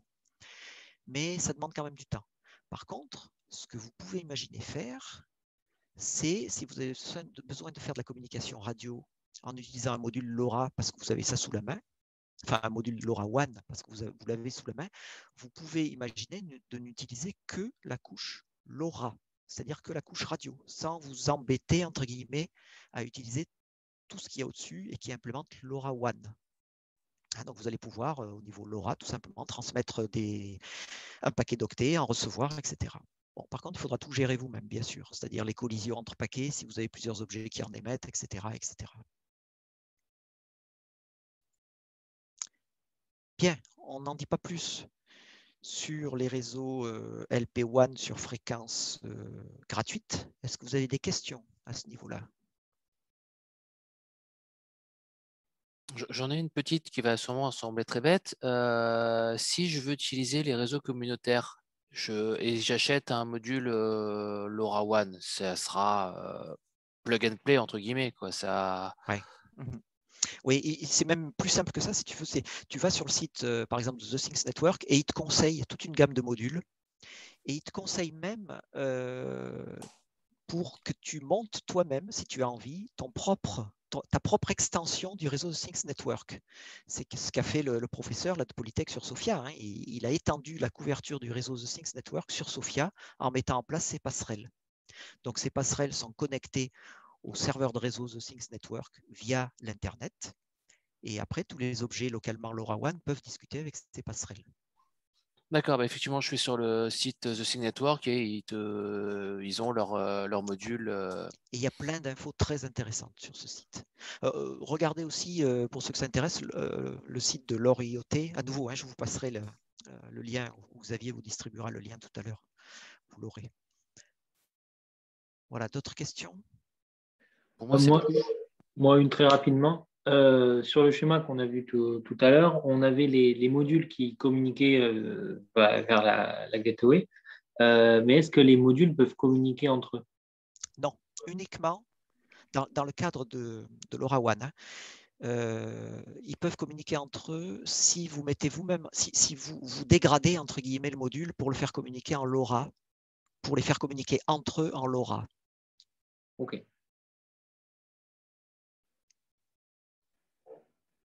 Voilà, une autre question?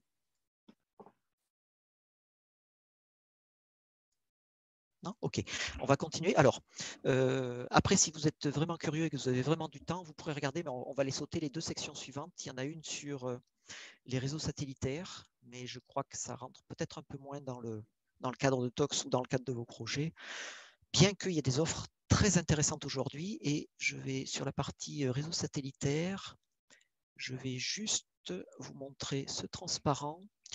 Il y a depuis 2 ans à peu près une espèce de vague de lancement de satellites qu'on appelle nanosatellites, pas plus gros qu'une boîte à chaussures pour certains d'entre eux, et par contre déployés en très grand nombre. Et il y a en particulier, si j'arrive à retrouver ma souris, la voilà, il y a en particulier un opérateur satellitaire qui est en train de déployer un réseau LoRaWAN par satellite.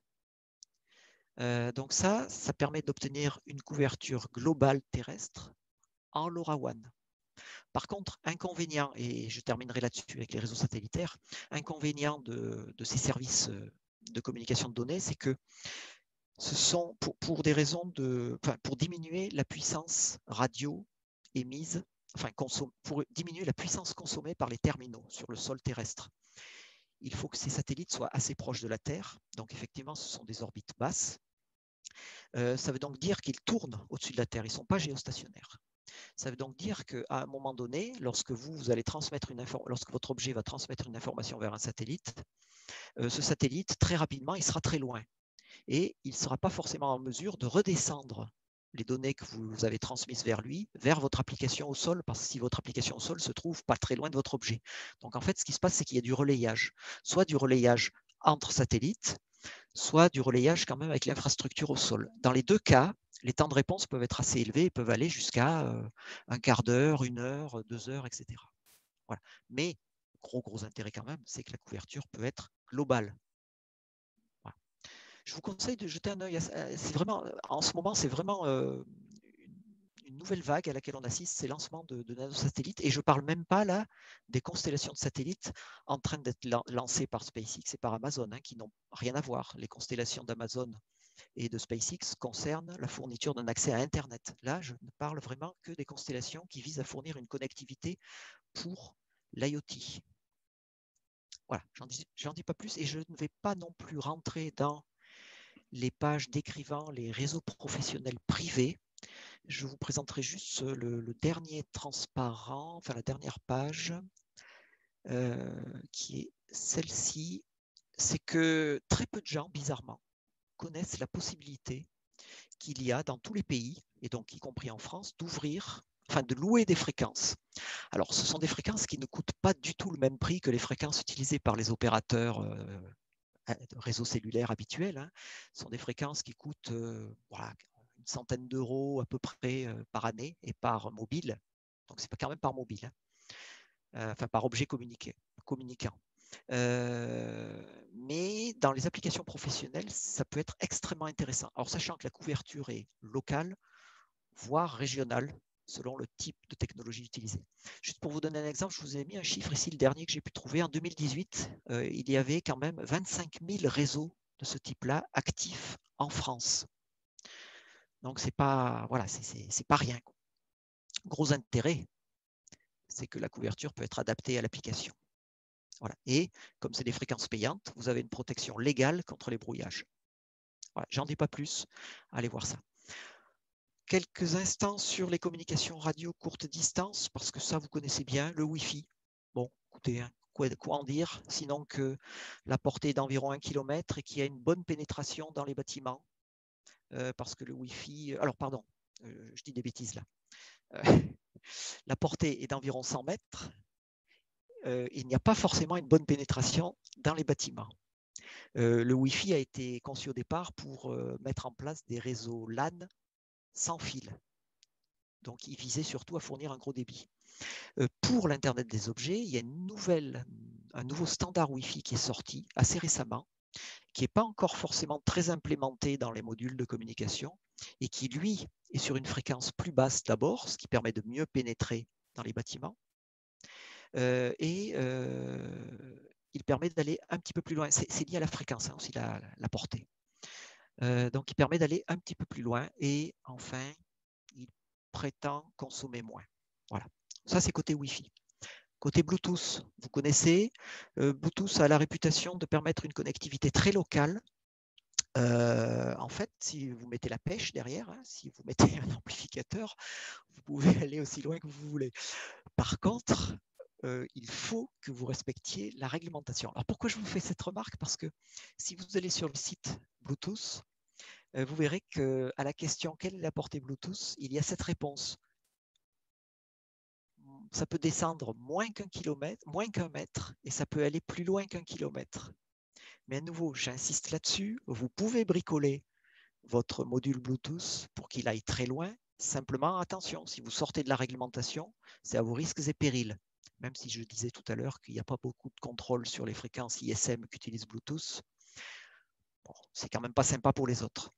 Voilà, le gros intérêt de Bluetooth dans le cadre de l'Internet des objets, c'est la version LE, Low Energy, qui vous permet de faire du point-à-point ou de la diffusion, voire du maillage, de façon assez simple.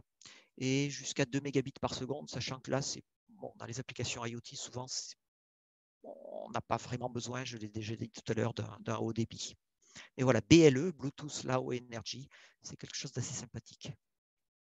D'ailleurs, ceux d'entre vous qui veulent creuser le sujet, il y a un TP là, alors qu'il ne fera pas partie de ce que j'ai proposé à FabLab Xavier, parce qu'il demande un équipement supplémentaire.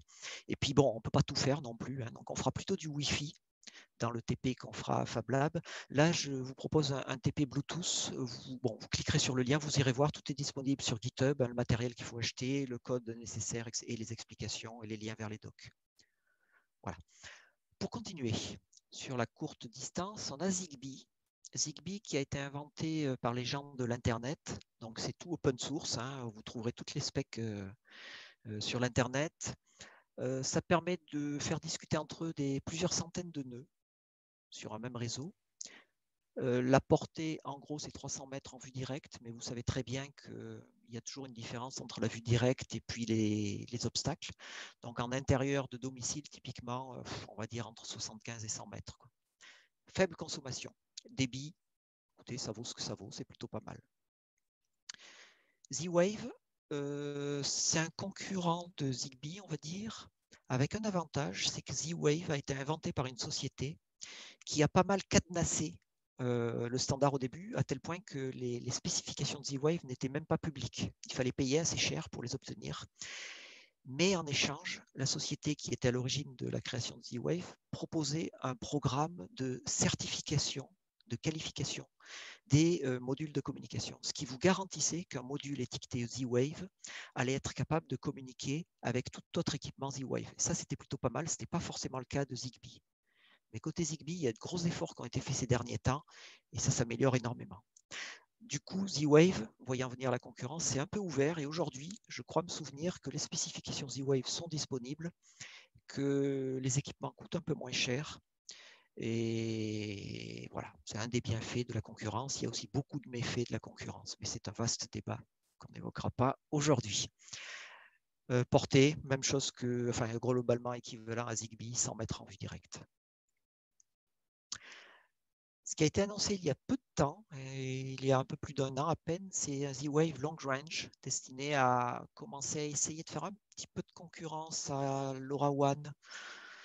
Bon, sans aller jusqu'aux distances promises par LoRaWAN que je ne vous ai pas évoquées tout à l'heure, mais en gros, avec LoRaWAN, vous pouvez avoir une distance de, allez, on va dire, quand c'est bien dégagé, jusqu'à 10 km entre une passerelle et un objet.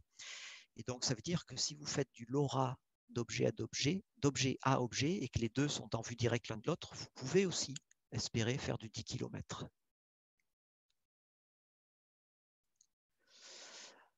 Voilà, bon, vous voyez un parcours très rapide des technologies radio courte distance, sachant que comme là, on est sur des fréquences gratuites sur lesquelles la réglementation n'impose pas grand-chose, à part, vous vous souvenez, le duty cycle et la puissance maximale, vous pouvez aussi imaginer, développer vous-même votre propre protocole, utiliser la modulation que vous voulez, mettre dessus votre propre protocole et faire ce que vous voulez. Et il y a des tas de composants radio que vous pouvez trouver pour pas cher et avec lesquels vous pouvez jouer. Voilà, ce qu'il faut retenir, c'est qu'il faut bien différencier les 4 étages, je dirais. C'est-à-dire le standard qui va définir, qui va définir une façon de communiquer en radio. Ensuite, il faut distinguer ça de la technologie radio qui va implémenter une partie ou la totalité de ce standard. Il faut se rendre compte que c'est différent de la réglementation qui, elle, peut limiter par exemple la puissance ou à une époque, comme c'était le cas en France, interdire certaines technologies sur certaines fréquences. Et puis enfin, un dernier étage qui est celui de l'opérateur qui peut décider de mettre en place une certaine technologie implémentant tout ou partie d'un standard sur certaines fréquences radio en respectant bien sûr la réglementation. Voilà. On peut fort bien imaginer, par exemple, si vous avez les moyens financiers, si ça vous amuse, vous pouvez fort bien imaginer créer votre propre réseau 4G personnel sur des fréquences libres. Bon, pourquoi pas. Il y a de nombreux outils open source aujourd'hui dans le domaine des réseaux cellulaires et il va y en avoir encore plus en 5G. Donc ça pourrait être quelque chose de jouable. Mais bon, il faut voir l'intérêt. Une question qu'il faut se poser, mais pour vous, je ne pense pas que ça soit une question tout à fait à l'ordre du jour aujourd'hui, c'est peut-être qu'un jour les fréquences libres vont saturer. Donc ça, il faut bien le garder en tête. Et penser en particulier aux solutions de gestion, de mise en place de son propre réseau radio privé. Voilà, le dernier point avec lequel je termine cette présentation sur la partie réseau radio, c'est que avec la radio, vous êtes certain que vous allez perdre des données à un moment ou à un autre. Peut-être pas beaucoup, mais peut-être beaucoup. Et donc prévoyez-le dès le départ. J'en dirai pas plus parce que c'est un domaine en soi de gérer ça. Mais le simple fait d'être averti déjà permet d'aller plus vite dans de nombreux cas. Voilà. Est-ce que vous avez des questions sur cette conclusion de la partie réseau radio, sachant qu'il nous reste à voir maintenant comment on va utiliser ces réseaux radio? Alors moi, j'avais une petite question juste pour clarifier quelque chose que je n'ai pas forcément bien compris. C'est donc le Sigfox et LoRa, c'est une alternative à NB-IoT et LTE-M? Oui. C'est bien ça? Oui. OK. Tout à fait. Oui, oui. Parce que du coup, la question que je me posais, en fait, c'était le fait que LoRa offre le chiffrement de bout en bout. Je ne voyais pas bien comment ça s'intégrait justement au fait je sais pas, d'aller sur Internet, de passer par Internet. À ce moment-là, on a quitté tout ce qui est LoRaWAN. Alors, le chiffrement est bien possible de bout en bout depuis votre application qui tourne sur l'Internet jusqu'à l'équipement. Ça, c'est possible. Ce n'est pas forcément ce qui est proposé par les opérateurs de réseau LoRaWAN qui vont, eux, proposer un chiffrement en 2 jambes, en fait, enfin en 2 segments. Un segment vers votre objet et un segment vers votre application. D'accord. Voilà.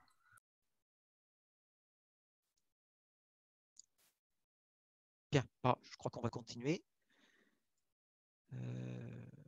Alors, on va passer donc à ce que j'expliquais, c'est-à-dire les échanges de données. Alors, tout à l'heure, on a parlé de commandes AT, on a parlé de différentes technos de réseau, etc. Il faut bien voir que tout ce qu'on a vu jusqu'à présent, c'était uniquement du support de communication ou de la gestion de ce support de communication.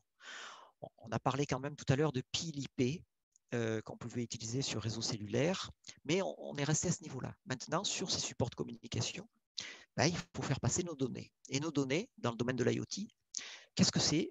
C'est plutôt des messages, des capteurs qui ont besoin de remonter quelques dizaines d'octets, typiquement une valeur mesurée, un identifiant, la date et l'heure, une position éventuellement, etc. Puis dans l'autre sens, des commandes envoyées à des actionneurs, comme par exemple un relais ou des choses comme ça, une sirène, un klaxon, n'importe quoi.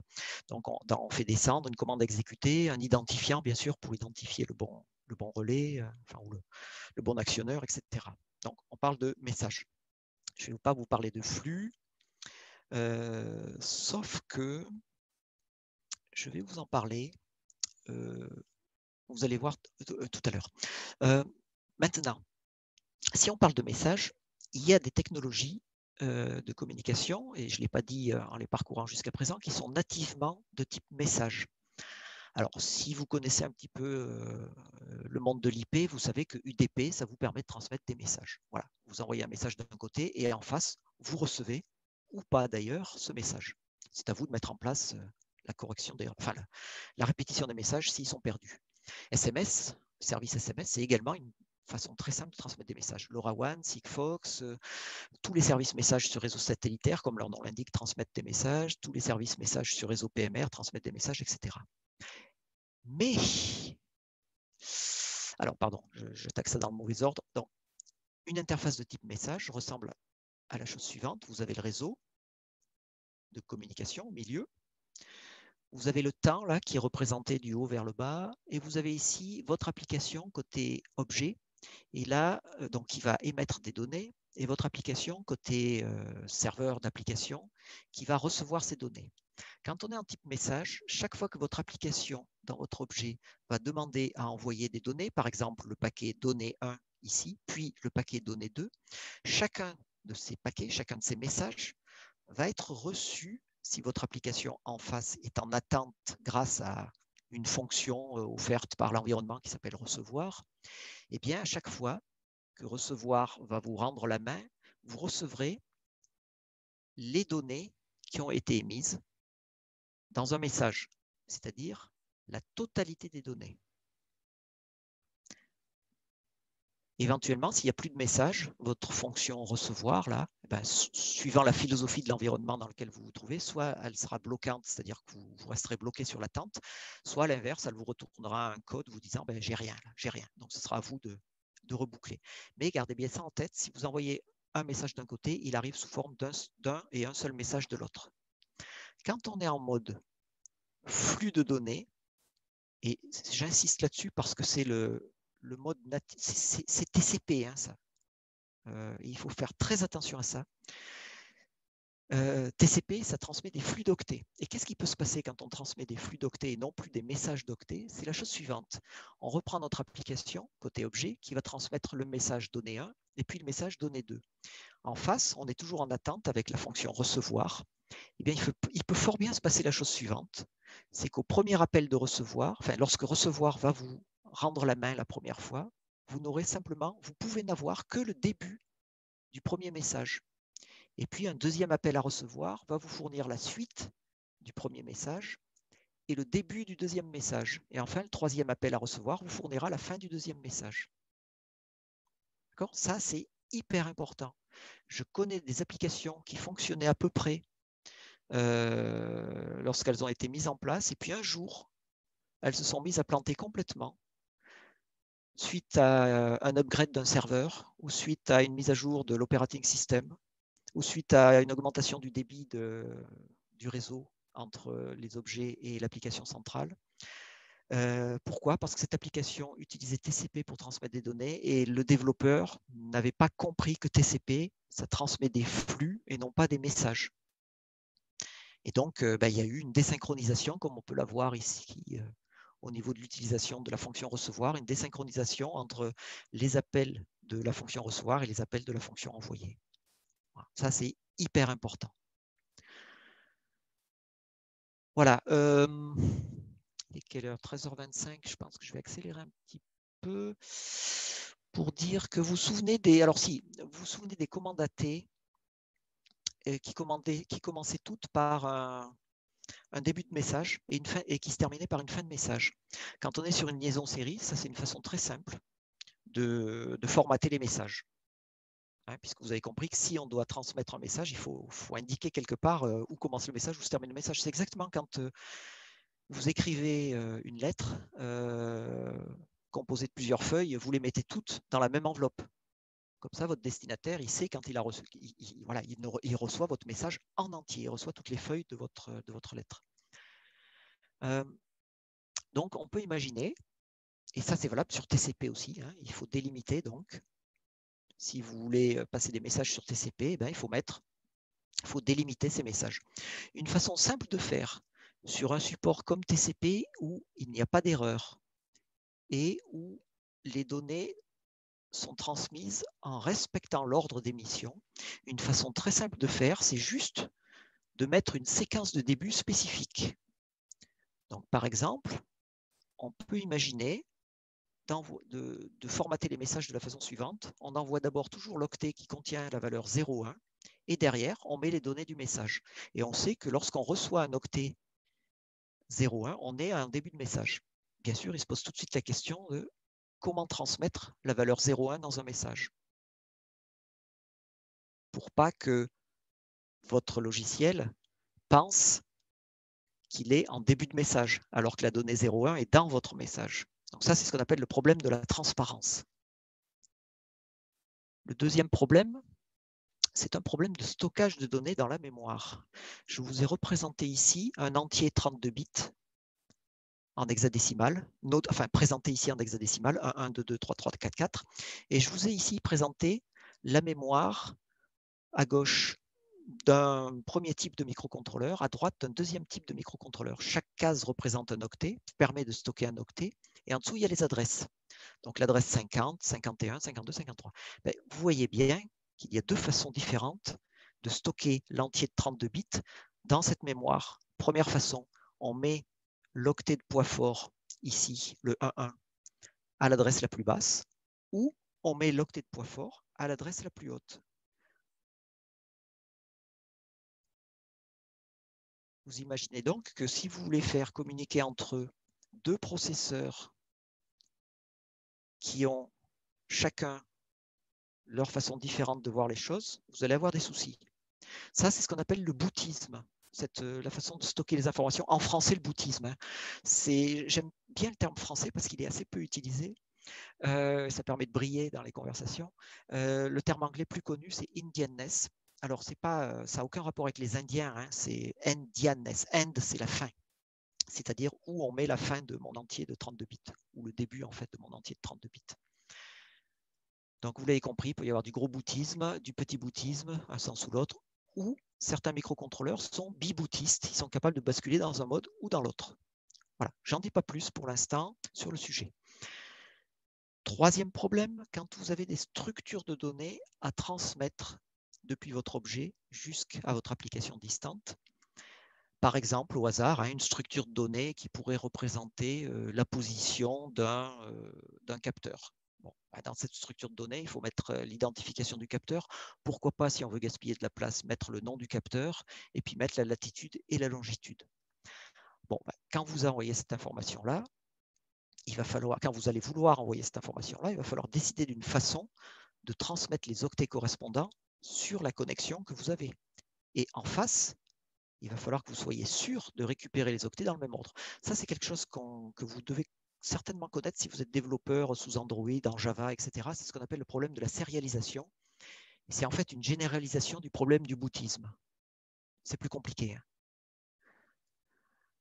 Bon, pour ces trois problèmes, enfin ces quatre problèmes en fait qu'on vient de parcourir, c'est-à-dire la délimitation des messages, la transparence, le bootisme et la sérialisation, vous pouvez tenter de définir votre propre solution. C'est tout à fait possible.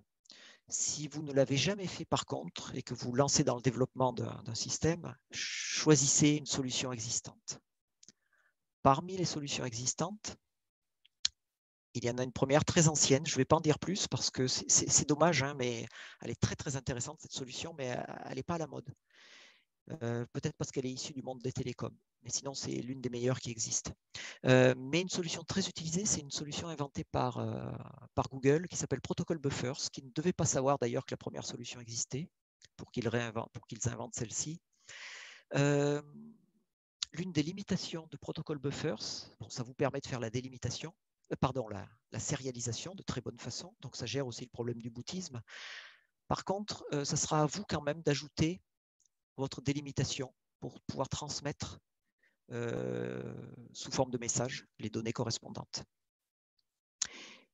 Et puis, l'organisme de standardisation de l'Internet, c'est-à-dire l'Internet Engineering Task Force, a défini dans ce document, le RFC 7049, quelque chose qui s'appelle CIBOR, et qui permet aussi de faire de la sérialisation. Il est un petit peu plus intéressant que Protocol Buffers dans le sens où, lui, il permet la délimitation. Et il génère automatiquement la délimitation. Voilà. Je ne l'ai pas dit pour Protocol Buffers, mais c'est vrai aussi pour lui, et donc c'est vrai pour CIBOR. Il y a de nombreuses librairies disponibles pour de nombreux langages, donc C, Java, etc., etc. Donc là, ne réinventez pas le code, réutilisez-le. Voilà, maintenant, on a parlé jusqu'à présent de messages, de façon de coder les données pour les mettre dans les messages, de façon à ce que les deux côtés de la communication puissent se comprendre. Mais vous comprenez bien qu'il faut mettre un protocole au-dessus de tout ça, c'est-à-dire qu'il faut définir le dialogue que l'on va mettre en place grâce à ces messages. Dans le monde de l'IoT, il y a au moins 2 protocoles qui font pas mal parler d'eux, même si c'est parfois simplement au niveau marketing, mais enfin, bon, ça a le mérite d'exister. Le premier, c'est MQTT. Alors, pour le dire très rapidement, MQTT, ça a été conçu au départ pour TCP. Il en existe une version qui tourne sur UDP, mais elle est différente. La version que tout le monde connaît, c'est celle qui tourne sur TCP. Voilà. Il y a de nombreuses implémentations libres. Donc, allez voir sur le site MQTT. Vous avez le lien ici. Que ce soit en C, en Java, en Rust, je pense qu'il y en a une en Rust, etc., etc. Vous trouverez tout ce que vous voulez. MQTT, donc, pour résumer, ça vous permet de transmettre des messages depuis un objet vers une application distante, également dans l'autre sens, depuis une application distante sur un objet, parce que MQTT se charge de maintenir le lien TCP ouvert lorsque c'est nécessaire. Et puis, MQTT rajoute quelque chose, et c'est un petit peu d'ailleurs ce que je lui reproche, c'est qu'il rajoute la possibilité de faire ce qu'on appelle du publish-subscribe, c'est-à-dire que MQTT mélange 2 choses. Il mélange la partie strictement communication et la partie publication, abonnement de messages. Voilà. Mais à l'inverse, on peut considérer ça comme un plus, comme un avantage, le fait d'avoir ces 2 fonctions-là disponibles d'un coup. Voilà. Donc ça, c'est un protocole open source avec de nombreuses implémentations disponibles pour TCP. Pour UDP, vous avez plutôt quelque chose qui s'appelle COAP, Constrained Application Protocol. Même principe que MQTT, vous avez de nombreuses implémentations libres. Alors, COAP est très peu utilisé sur les réseaux cellulaires pour une raison toute bête, c'est que sur les réseaux cellulaires, on ne peut pas forcément maintenir une connectivité UDP dans les 2 sens. Vous jouez un petit peu avec le feu si vous tentez de le faire. Par contre, on sait le faire en TCP. Donc, c'est pour ça que MQTT est beaucoup plus utilisé sur réseaux cellulaires. Par contre, sur des réseaux sur lesquels on peut faire du DP sans souci, typiquement un LAN, vous pouvez utiliser COAP. Donc, ces 2 protocoles que je viens de vous présenter voilà, mettent en place tout ce qu'il faut pour répondre aux 4 problèmes qu'on a vus tout à l'heure, hein, délimitation, transparence, boutisme, sérialisation, et en plus, ils vous mettent en place ce qu'il faut pour vous assurer que vous n'allez pas perdre de messages, que vous allez savoir où on se trouve, si la connectivité est toujours présente, etc., etc. Plutôt sympathique. Donc là, vous avez un TP que on verra. Ce TP fera partie. Ne le regardez pas, n'allez pas le voir. Il fera partie de ce qu'on verra en 3e session. Voilà, cette partie-là est destinée plutôt à des applications professionnelles. Donc, je n'en dis pas plus. Je pense qu'on va s'arrêter là. Il est déjà 13h35.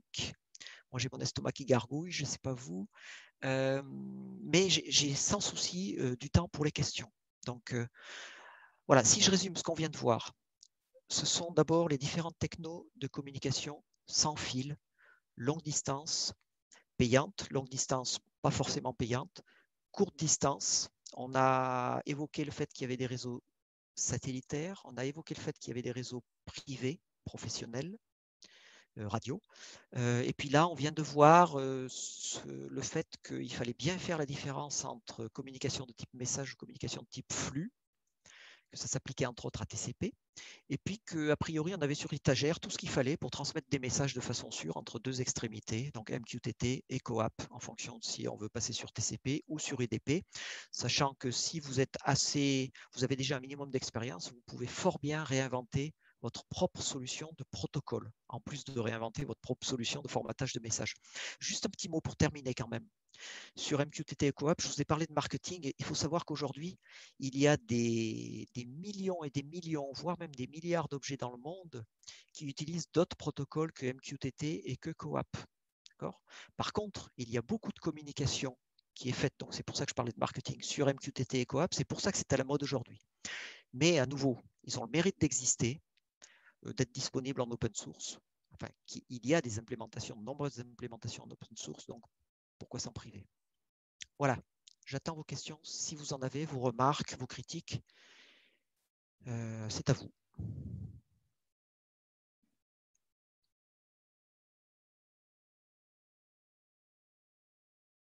Tout le monde dort. Tout le monde mange. Moi, j'ai une question. Merci. Vas-y, Je vais Alexis. devoir y aller par contre en plus. Merci en tout cas pour la présentation. De rien. Xavier vous transférera le lien. Hein. Oui. Super. Comme je suis à la bourse, j'ai pas suivi une partie sur le satellitaire. Aujourd'hui, il y a des moyens de s'amuser avec Starlink ou autre? Alors Starlink, j'en ai pas parlé parce que ça rentrait pas trop dans le domaine là, IoT. Je suis pas complètement sûr. J'ai plutôt suivi ce que faisait OneWeb.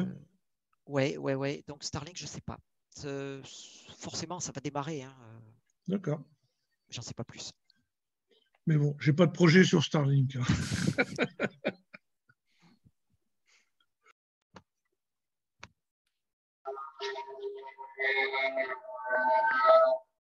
Moi, j'ai une question plus, qui s'éloigne de la théorie mais plus de la pratique. Est-ce que dans le cadre du TOX, on aura la possibilité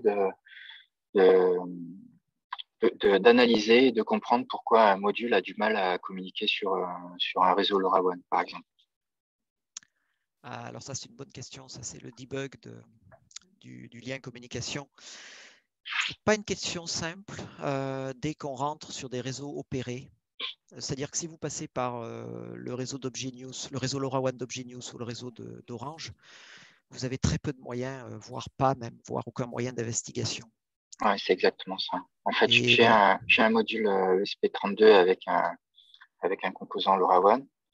J'ai une gateway chez The Things Networks et j'ai pris un abonnement chez ObjNews. Et quand je bascule chez ObjNews, c'est un peu la nébuleuse. Ouais, ça c'est. Ouais, et puis en plus, les opérateurs ne mettent pas forcément la force nécessaire au niveau support derrière pour répondre à vos questions. Il faut progresser par étapes. Hein. Enfin, si vous me dites que ça marche déjà avec The Things Network, c'est déjà un très très bon point. Mais quoi vous dire d'autre? En premier lieu, est-ce que vous êtes certain que vous êtes sous couverture? Ça, c'est la première question à se poser. Ouais, c'est le vrai problème en fait. En fait, j'envoie des messages et je vais voir sur l'interface d'ObjNews pour voir combien de gateways ont reçu mon message. Parfois 1, 2, 3. Après, dans la partie join, des fois, mon module ne reçoit pas la réponse au premier coup, donc il réessaye régulièrement à son rythme, et puis je finis par le capter. J'ai peur d'avoir des problèmes de désynchronisation avec les fenêtres.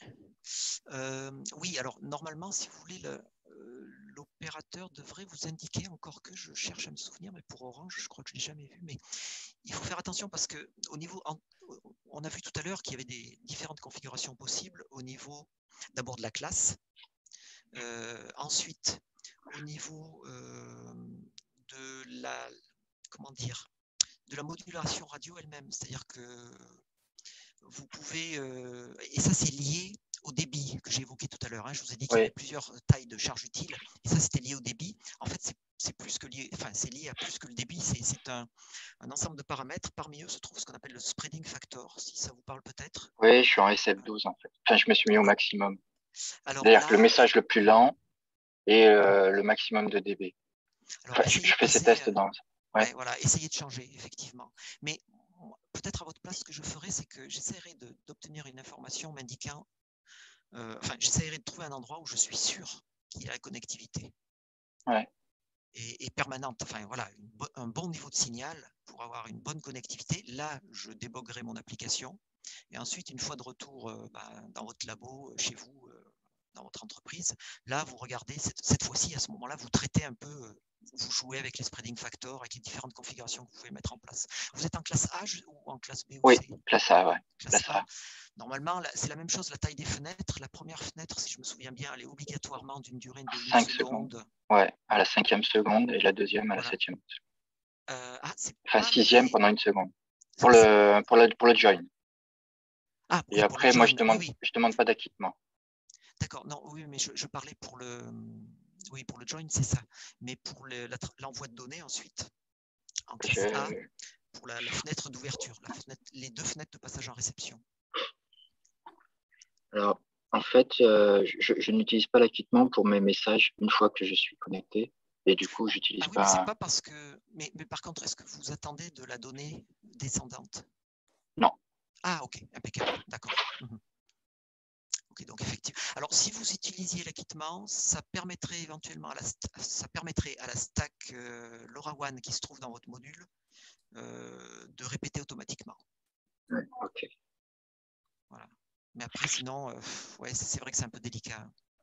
Je ne voudrais pas polluer la réunion avec mes problèmes. Est-ce qu'il y aurait moyen d'en discuter hors de cette réunion-là sur ce que j'aurais pu louper? Parce que j'ai essayé de contacter ObjNews, bon, je n'ai pas eu de retour de leur part. Ouais. Alors, je vous avoue, voilà, sur The Things Network, ça marche parfaitement. Enfin, la gateway, elle est à 5 mètres de mon module, donc je n'ai aucun problème. Ouais, voilà. Bon. Bah, écoutez, oui, alors, bon, pour ne pas vous le cacher, j'ai vraiment très peu de temps.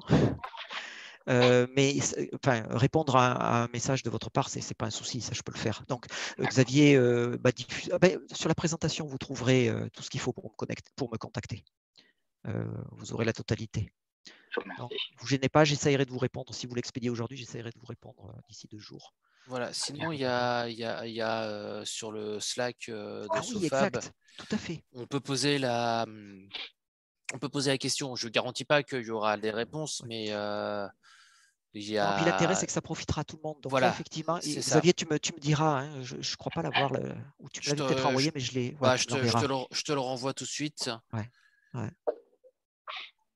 Comme ça, l'avantage du Slack, c'est que il n'y aura pas que Pascal. Oui, tout à fait. Et même si c'est Pascal, tout le monde pourra profiter de la réponse. Hop, à la rigueur, ce que je vais faire, c'est que je vais le mettre de suite.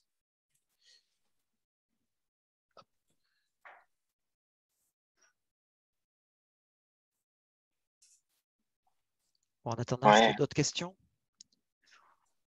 Est-ce qu'il y a des modules que vous, pour le LoRa, que vous conseillez plus que d'autres? Par exemple, un ESP32 avec un module SX, je ne sais plus, 1276 par exemple. 1272 ou 1276, ouais.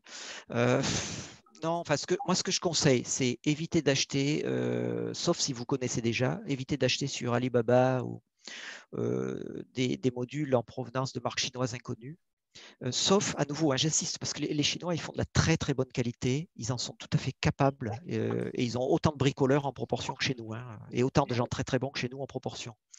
Mais malheureusement, il y a quand même beaucoup de cochonneries. Une marque peut-être? Essayez de prendre quelque chose de connu. Eltec, Tetego? Après, moi, je n'ai pas en tête forcément les... Ouais, je ne travaille pas suffisamment dans le choix de modules. Actuellement, je suis plutôt une couche plus haut, là, côté LoRaWAN. Ouais. Donc, je n'ai pas assez d'expérience dans ce domaine-là. Mais si à l'intérieur, vous savez que c'est par exemple du SX 1272, du Semtech d'origine, hein, du vrai Semtech, avec une stack LoRaWAN qui est correcte, donc soit celle de Semtech, soit celle de ST Microelectronics, par exemple, Normalement, il ne devrait pas y avoir de soucis. Enfin, il devrait y avoir moins de soucis. Merci.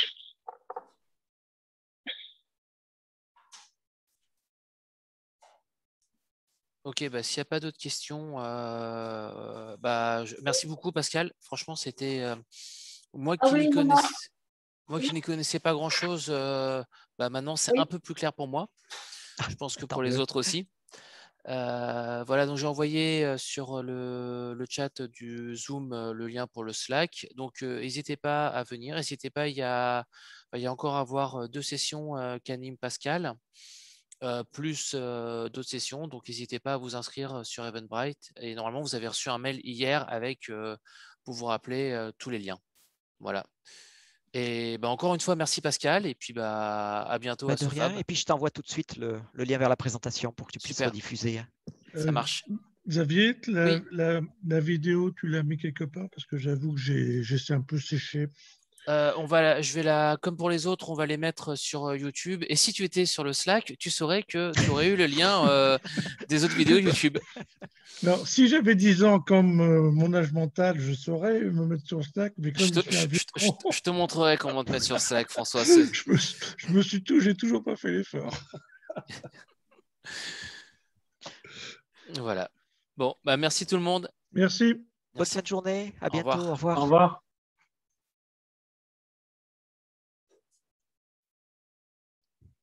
Salut Xavier, à bientôt. Merci encore Pascal, au revoir.